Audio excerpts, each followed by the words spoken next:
Hello and welcome to the Casteism Studies Network podcast series. I'm Dr. Vikrant Kishore, and this episode is part of a focused set of conversations examining caste discrimination through research, lived experience, policy thinking, and public engagement. The aim of this series is to bring scholars, activists, and intellectuals into a shared discussion about how caste continues to operate within institutions, communities, and public discourse. These conversations also address what accountability might look like and what kind of interventions are needed in education, governance, and civic life.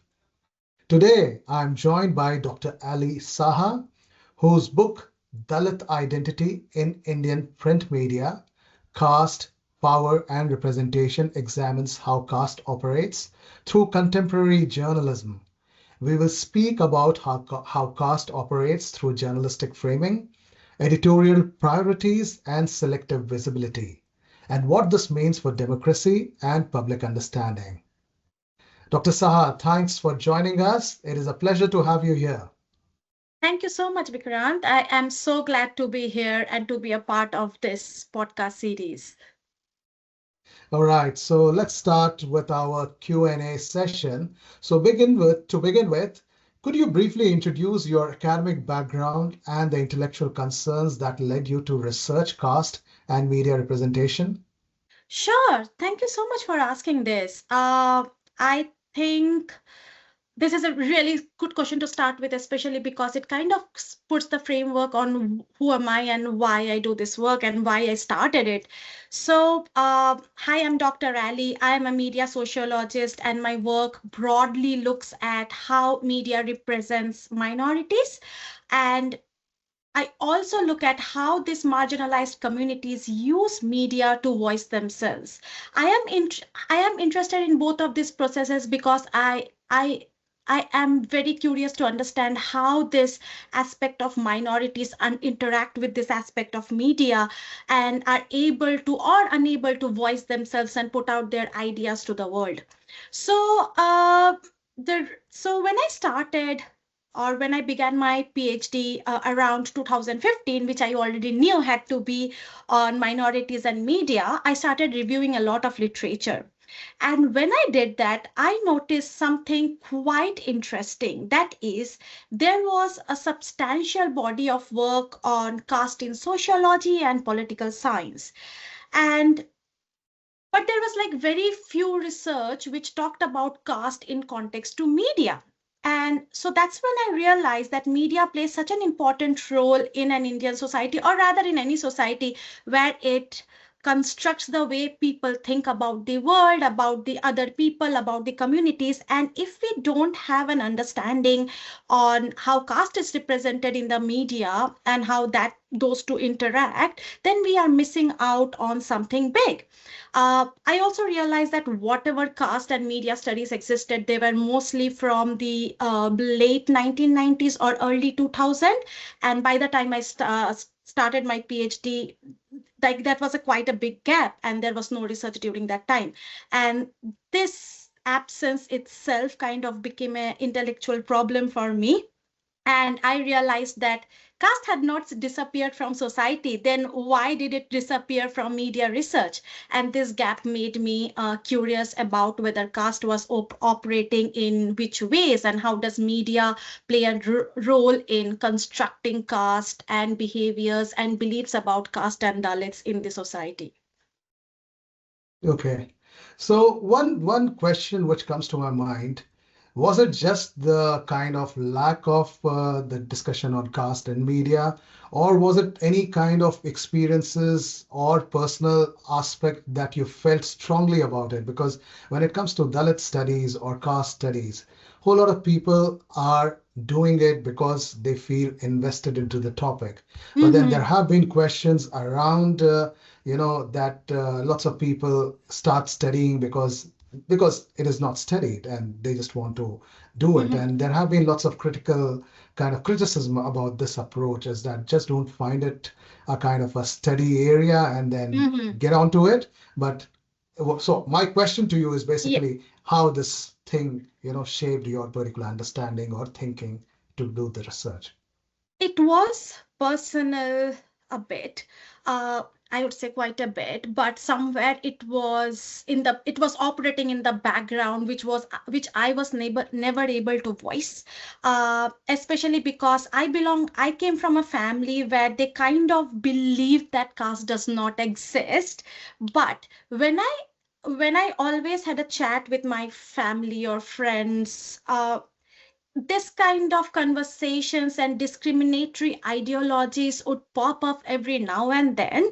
And that's when I started thinking that it's there, but why aren't really people acknowledging it? So this kind of hidden aspect became my curiosity one. And also I saw the way the people were behaving or they were talking, it impacted the way I was, and the way I was being treated, or I was being considered as a part of the overall community, which is all about hierarchies, right?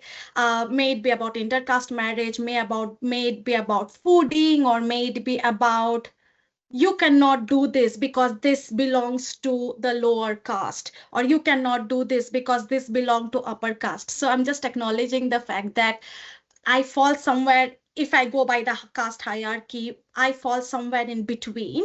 So it has always been quite weird. I don't know if disturbing is the right term to use, but uh, to kind of manage the hierarchy being somewhere in the center. I couldn't really understand what's happening. But that's when I started to read books and understand about the discriminatory policies. And that's when discriminatory policies and the history of how it all evolved. And I realized, wow, there's so much that we don't acknowledge, that we don't talk about, but it's there. Okay.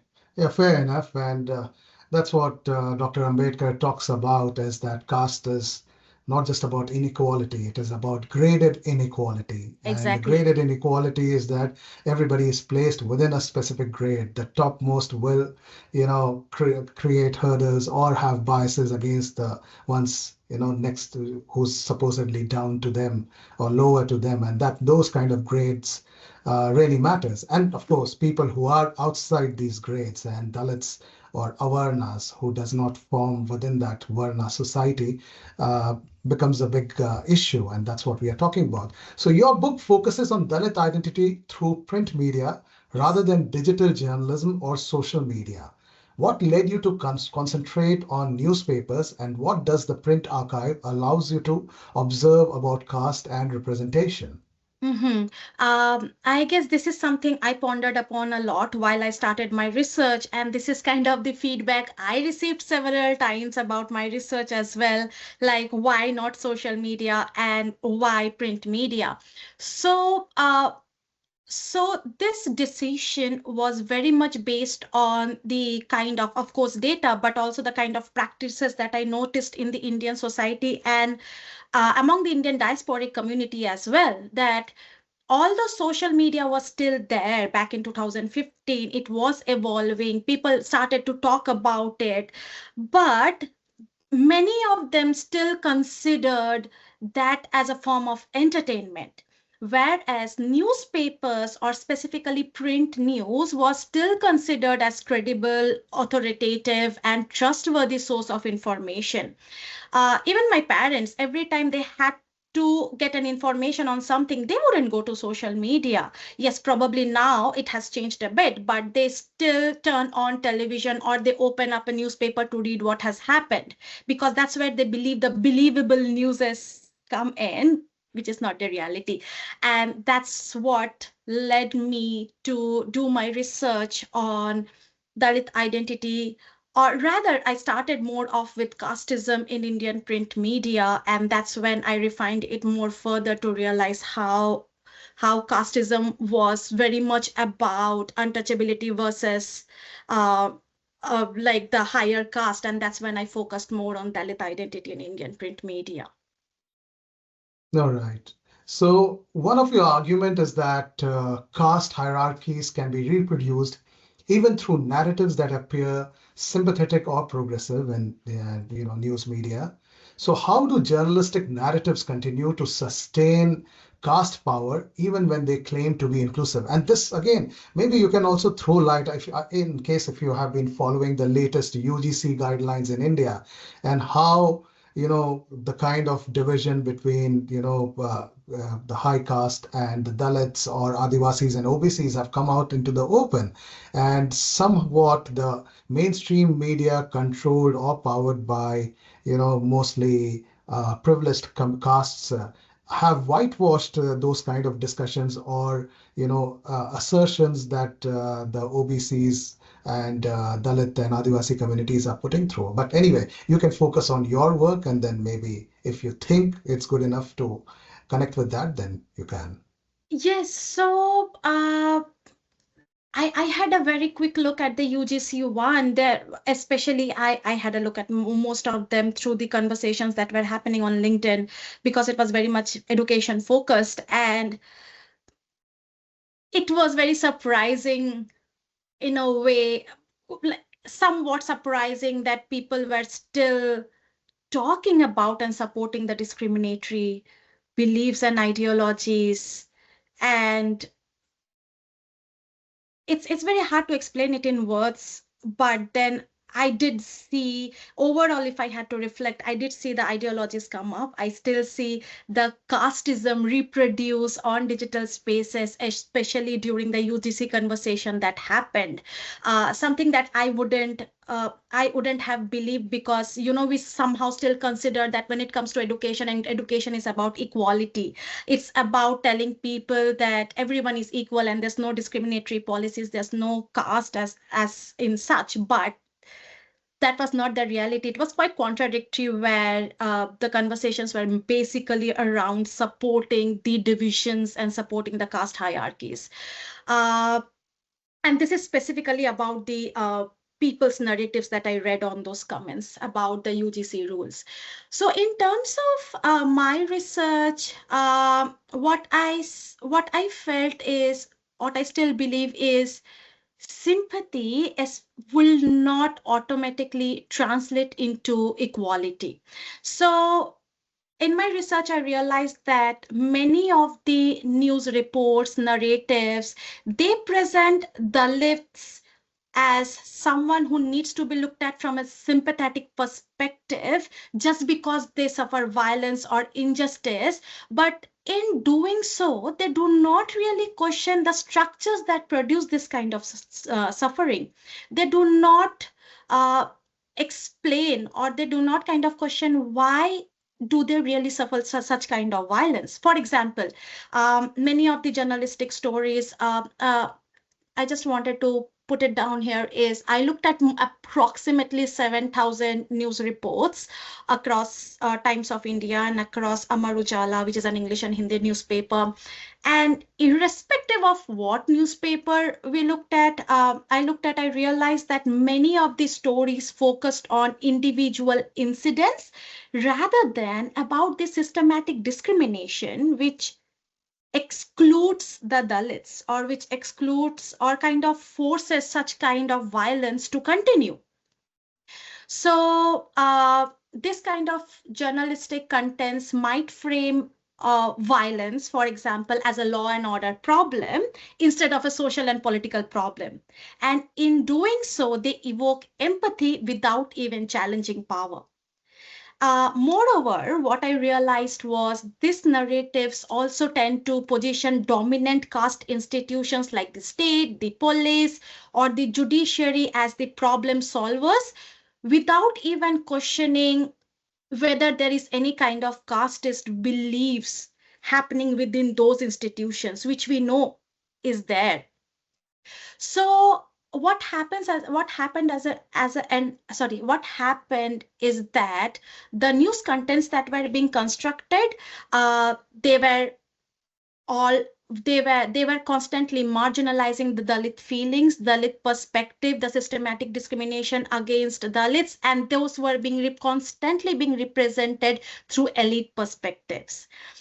So that's what I say, that even if the coverage seems progressive, it continued to sustain caste hierarchies by preserving whose voices gets heard, who gets to explain reality, and who gets to explain how caste performs or how Dalits are in the society. I also want to put it through that an interesting element that I found in my research is that although like when I did a bit of comparative analysis of the previous studies with the data that I received in 2015, that I got derived in 2015, there was a massive difference in the number of reports on Dalits. So back in the early 2000s and in the late 1900s, if the number of reports were in hundreds, now in my initial search gave me approximately 30,000 reports on Dalits. It was way too much, and that's when I had to refine based on Dalit discrimination, and I came down with 7,000 reports. So I was quite excited to see that, wow, the numbers increased, but that's what I call as paradoxical inclusion, that numbers increase, but the way the Dalits are represented, the quality is still bad. It still supports casteist beliefs. It still supports the authoritarian practices in the Indian society. Yeah, so it seems like, and that's what we experience, that the mainstream news take everyday violence against Dalits or any kind of discrimination as a regular thing that happens in the society. They report it, but they don't challenge it. And when any kind of challenge that happens, where Dalits or Adivasis, and they utilize the SC/ST acts, and even if there are some which are not in the right frame, it has been in a way I've seen that even during the UGC discussions, hey, they misuse these acts. So we should not give them any right to question discrimination. They shouldn't be filing because we will be, put under false allegations and all. And that is a very kind of it's a very kind of a practice from those in power to deflect things that this will be misused. And so in that way, I felt that then why do we have any kind of act which safeguards people's rights, any kind of anti-discrimination or rights to in terms of gender, in terms of different kind of communities, and actually they played this particular card, and somehow this the Supreme Court also came and said, oh, we need to revise it. So of course it is on stay at the moment, but then that has put lots of people like us question this whole aspect of how do you see discrimination. Instead of saying that yes, these safeguards they should be there, they are questioning that. So yeah, I would like to know your take. Yeah, and that's where I hold the print media and the news media accountable, because if they are considered, like in Indian context, they are considered as the fourth pillar of Indian democracy. If they don't explain what's happening, what's true, and what should or shouldn't be followed, who else is going to be?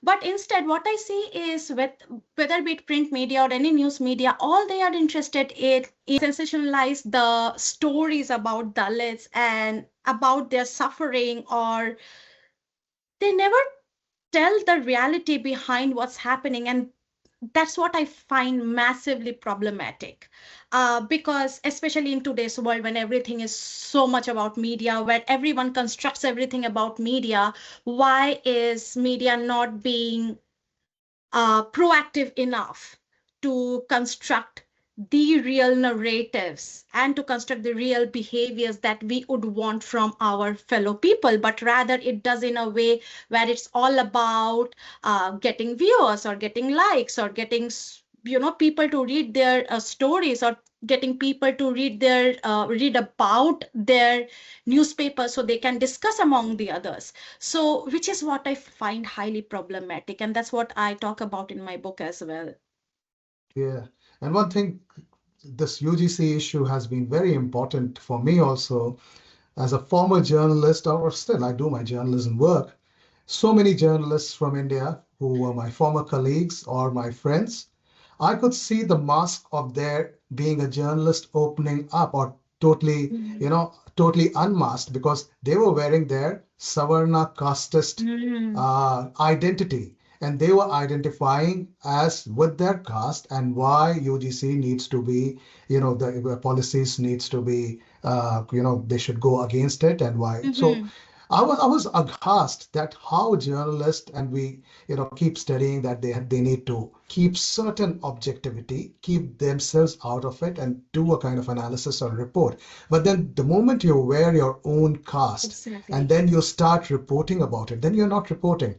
I find it problematic. So, yeah, so that brings me to my next question, which is about editorial framing, placement, and sourcing. So, your analysis places strong attention on editorial decision, such as framing, sourcing, and placements. So, how do these editorial choices influence how caste is presented to the readers?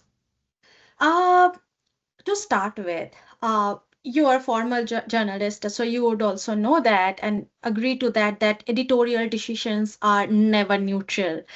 They are always kind of guided by the ideology of the news agency or by the people who are constructing the stories, their beliefs. Like for example, if a person from a higher caste is constructing or writing a news about the Dalits, it's not going to be neutral because they wouldn't really know what's happening in their real lives, what they have been through, uh, and what they have been through to kind of report the real narratives. But they will rather try to kind of pick the bits and pieces that kind of add the news value, like as we say in media studies, that adds news value to their content. So, in my research, I found that when it comes to Dalits and reporting of Dalits and about caste, it was very much reflected not just in the content overall, but also about the way the headlines were constructed, the way their stories were placed in the different pages, the kind of visuals that were used, or the kind of sources that were used to construct their narratives. As I mentioned this earlier, that I often saw that most of the Dalit stories were being constructed from the perspective of the higher ups, as in the police, or even the politician who kind of rules that area and so on. But it is never from the Dalit who has been through that situation. uh, Another thing that I noticed was when it comes to stories about Dalits, they are always placed in, or mostly placed in, the inner pages. They were framed episodically, not thematically, which kind of impacts the kind of importance we give to the stories as well. Because, as you know, as the human psychology and the human behavior in context to media suggests, that we whatever news is in the on the first page is what we consider as important, and the ones that are somewhere located in between are not as important. And that's what I noticed in my analysis. The news about the list were somewhere hidden. Even if there were some voices of Dalits or narratives of Dalits, they were kind of buried within the news content. And I believe this strongly impacts the way, one, their identity is constructed, and not just among them, among the Dalit community, but also among how the others consider Dalits or see Dalit identity. Because let's say an example is, I don't remember the name of the article, but I strongly remember the article was about Dalit and some kind of discrimination against them.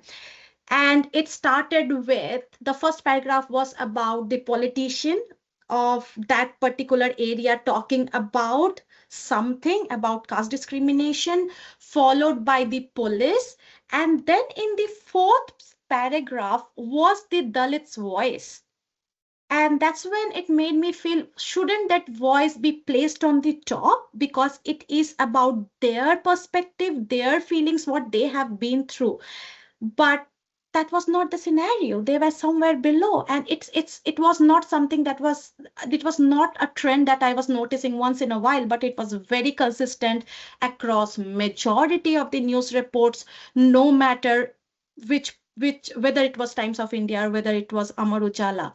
Interestingly, I also noticed a kind of uh, difference in the way the the politicians were constructed when it comes to higher caste politicians, the kind of narrative used to construct their deeds, so to what they did, was very different to when it comes to constructions around Dalit politicians, which was also quite visible. I'm not sure if I should say the name, but then constantly there was some other kind of framing issue in the way Dalit stories or caste discriminatory stories were being told.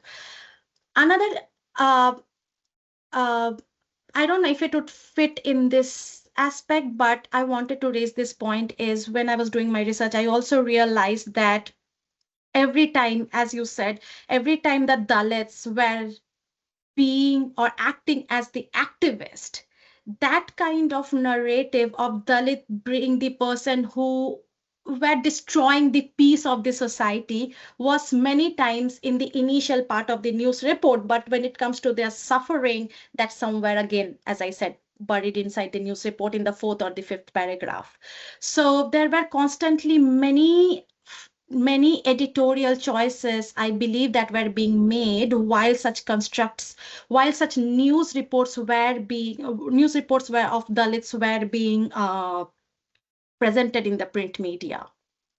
Okay, so in a way, what you are saying, and I can assume, and which I have also seen in a way, but you have done the research. So, do you think the journalists in India, in majority, they wear their caste, you know, up there? They take the frame of their own caste in judging or reporting the issues of other castes. I do strongly believe that, yes, because that's the framework they have grown up in. And to be honest, the reason why I also feel that is because of my personal stand in here.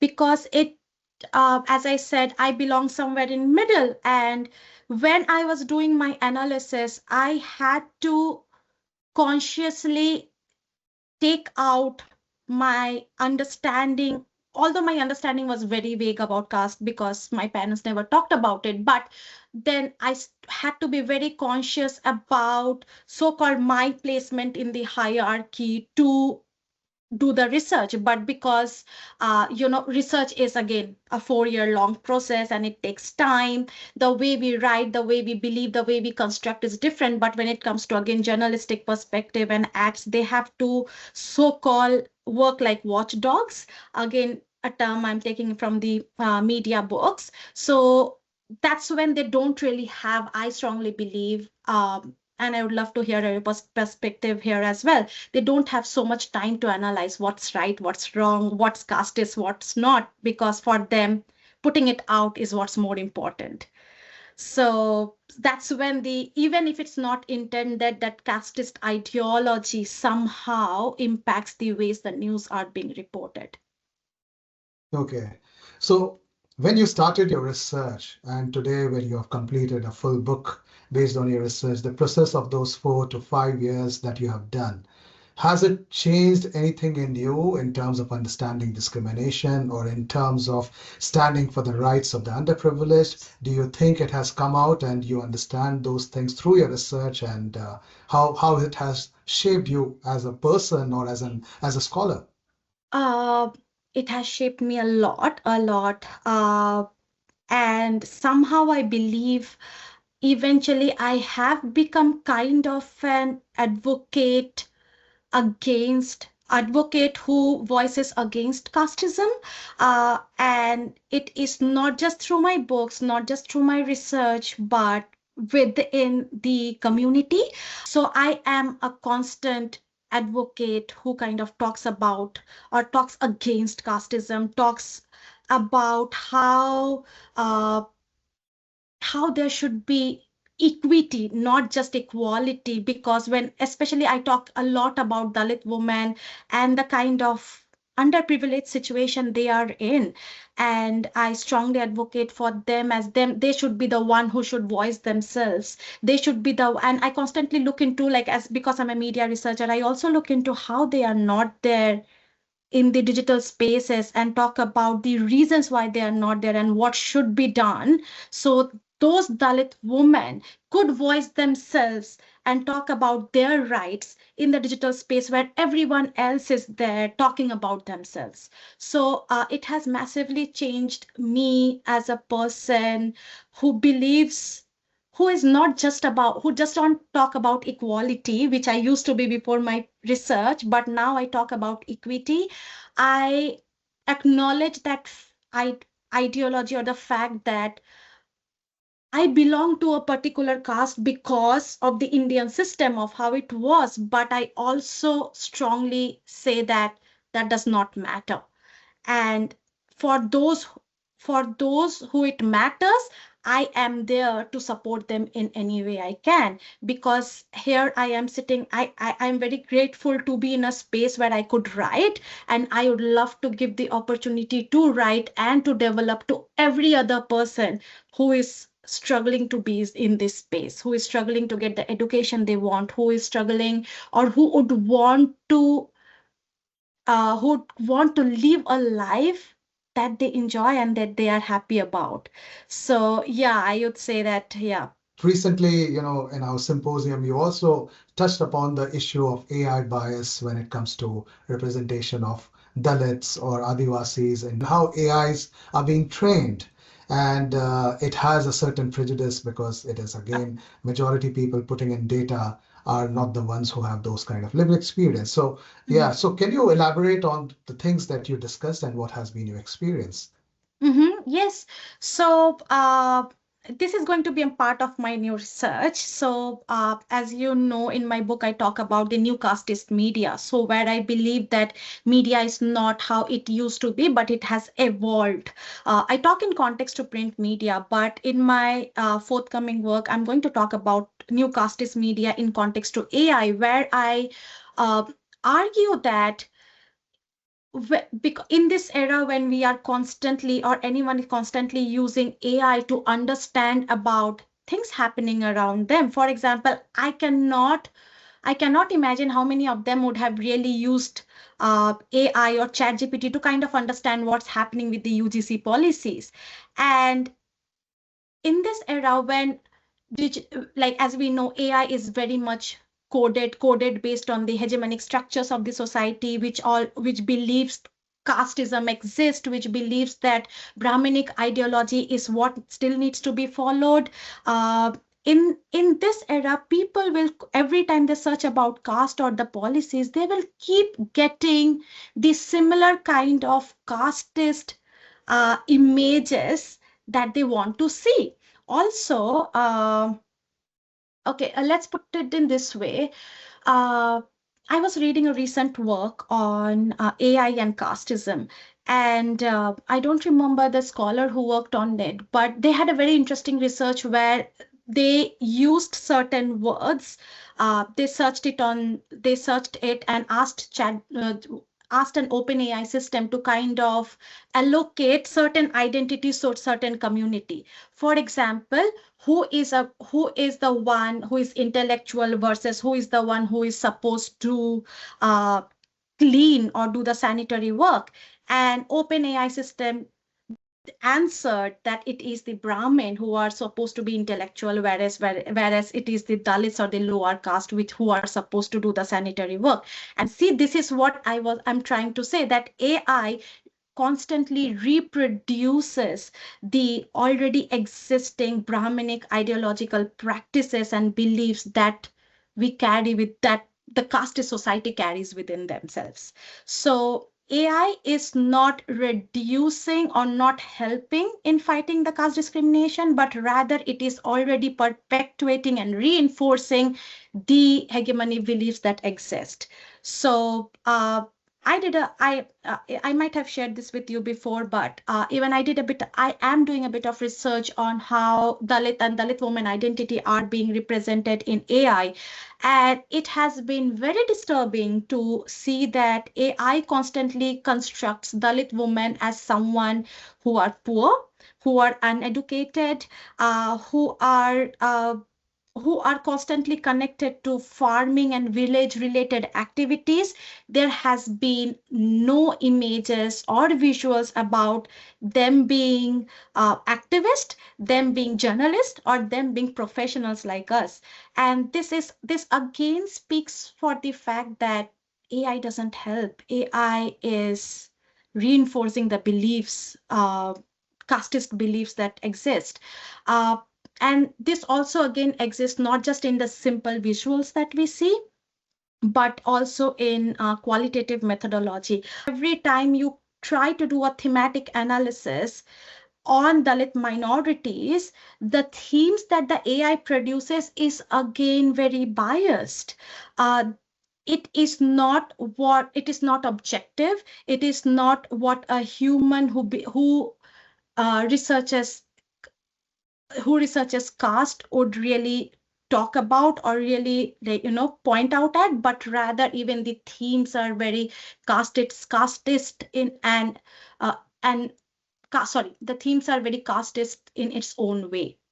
So going back to the overall point that AI is wrong in every way.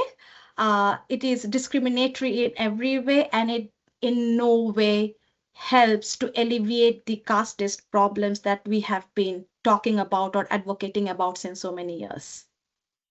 Okay, no, that's very interesting. And of course, AI is always working on the data that has been fed into it. And of course, when we are pointing those out, maybe it is also being noticed somewhere. But this is an interesting aspect that we can discuss later on when your work is published, or it is in a kind of a stage where you can put more information through that. So just the last question, just to give the readers one key insight from your book. What would you want it to be? What should journalists, researchers, and policymakers reflect on after reading your findings? Uh, this is something I wondered a lot before writing, and even after writing, I keep questioning myself if I was able to really speak for the ideas about media and minorities. So the core idea that I wanted to reflect on is that caste has not disappeared from society. Uh, it has evolved in a new way, which I call as new casteism, and it becomes our responsibility. It becomes the responsibility of the researchers, the journalists, the people to kind of really understand how biases are being reproduced in different ways on different spaces, and accordingly act on that. Also, this book is a call to all the journalists who are writing about caste system and about Dalits, is to understand that uh, probably the narrative or what the Dalits or the lower caste are going to through is way more than what they get to know at the first instance. So every time a minority story is reported, that needs to be reported with way more attention to how it way more attention to really understanding whether it's representing the voices of the minorities, and whether it is actually aiming towards creating a society where people know what's right and what's wrong, or is it just reproducing the biasness present in the social, political, or cultural life uh, in India and in general. So, yeah, so the book kind of asks people to think about caste and about casteist representations in media, in media uh, more seriously, and it needs to understand that it's way more than numbers. Dalits are not just numbers; their experiences uh, are very nuanced. So everyone needs to understand the nuances of experiences while reporting and in general. Thanks, Ali, and you have covered almost everything.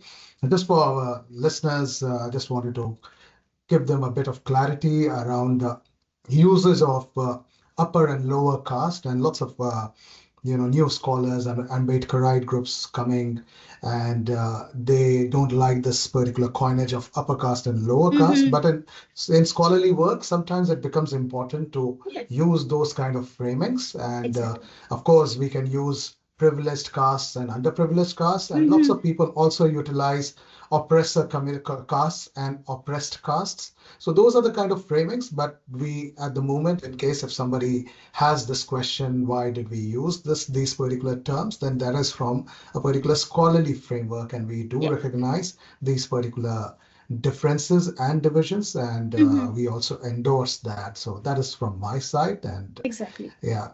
And I So totally thank agree to you. that. So thanks, Ali, for joining us and sharing your work with such clarity. Your research offers a necessary reminder that caste discrimination in the media does not always appear through explicit language. It can also operate through editorial routines, representational habits, and forms of silence that are treated as normal.